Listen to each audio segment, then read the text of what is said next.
2026, Swiatek insists everything is fine after back-to-back defeats before Australian Open. IGA Swiatek lost to Belinda Bencic in the mixed team final of United Cup on Sunday, on the back of a lackluster 4-6, 2-6 defeat to Coco Gauff in the semi-finals.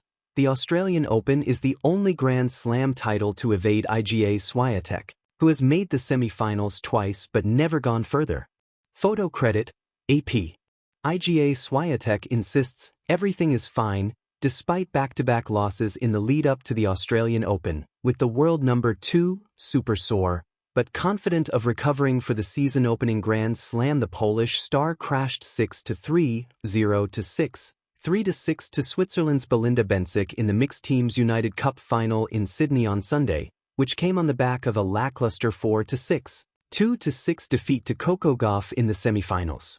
A shell-shocked Swiatek lost 7 games in a row against Bencic, including a rare set to love, with a racket toss and tears at the end of the match summing up her frustration. It was uncharacteristic for the 6-time Grand Slam winner, who rarely loses consecutive matches. She most recently did so at the WTA Finals in Riyadh in November, falling to Elena Rybakina and Amanda Anisimova. Before that, her previous back-to-back defeats were in 2021. Everything is fine, she said after the final, which Poland won 2-1 courtesy of Katarzyna Kawa and Jan Zielinski, clinching the deciding mixed doubles. Just super sore. I guess, it's the first tournament of the year. It costs the body a bit differently than during the season. But I had a similar experience last year also. I'll just get a good recovery, couple days off. Also, I know these team events. I love them, but they really take a lot of energy from you. I still need to figure out how to balance that maybe in the future.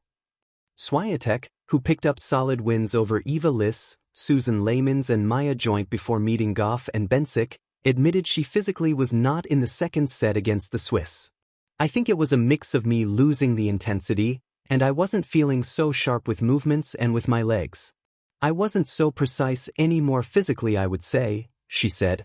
With the Australian Open starting at Melbourne Park on Sunday, Swiatek has little time to iron out her technical issues after 36 unforced errors to Bencic's 10 on Sunday. We're going to work now to improve some elements that didn't work this week, she said. Still not a lot of time for that if I also want to have some recovery days. This is how tennis is. You got to go with the flow. We'll see. The Australian Open is the only Grand Slam title to evade the 24-year-old, who has made the semi-finals twice but never gone further. She lost in the last 4 in 2025 to eventual champion Madison Keys. AO 2026, Swiatek's calm amid the storm, a creative narrative. A week before the 2026 Australian Open begins in Melbourne, the tennis world finds itself gripped by a storyline that feels less like a build-up to a Grand Slam and more like the prelude to a psychological thriller.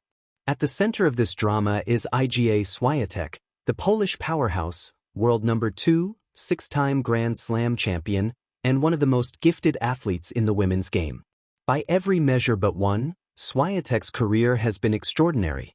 At only 24, she has already dominated Roland Garros, conquered Wimbledon, and claimed the US Open. Yet one title eludes her, the Australian Open. She's reached the semi-finals twice, close but never quite able to step onto the final dais in Melbourne Park. The 2026 edition promised another crack at immortality. But sport doesn't read calendars. The United Cup prelude, glimpses of vulnerability. In the week leading into Melbourne, Swiatek took part in her nation's United Cup campaign in Sydney, a team event that blends national pride with individual ambition. On paper, she looked in form. She posted convincing wins against players outside the top tier, Eva Liss, Susan Leymans and Maya Joint, showcasing her tactical precision and baseline authority. However, the tournament's climax exposed something all athletes face but few admit: the body inevitably talks back. In the semi-finals, faced with Coco Gauff, a relentless competitor known for her athleticism and court coverage, Swiatek bowed out 6-4, 6-2. Then in the United Cup final against Belinda Bencic, she suffered a stunning 3-6, 6-0, 6-3 loss, marked by a rare set drop to love and a visibly emotional finish. Tears, a racket thrown, and a moment of frustration on court, not the composed champion fans were accustomed to seeing. 2 consecutive defeats, a statistic so rare for a player of her caliber that it echoes back only to late-season losses at the 2025 WTA Finals, sparked immediate speculation. Many pundits and fans raised eyebrows. Is this more than just pre-Grand Slam rust? Is Swiatek carrying injuries? Is her confidence shaken? Everything is fine, the calm in her words. In the immediate aftermath, Swiatek faced the press with the poise of a seasoned champion and offered a statement both reassuring and revealing. Everything is fine, she said simply.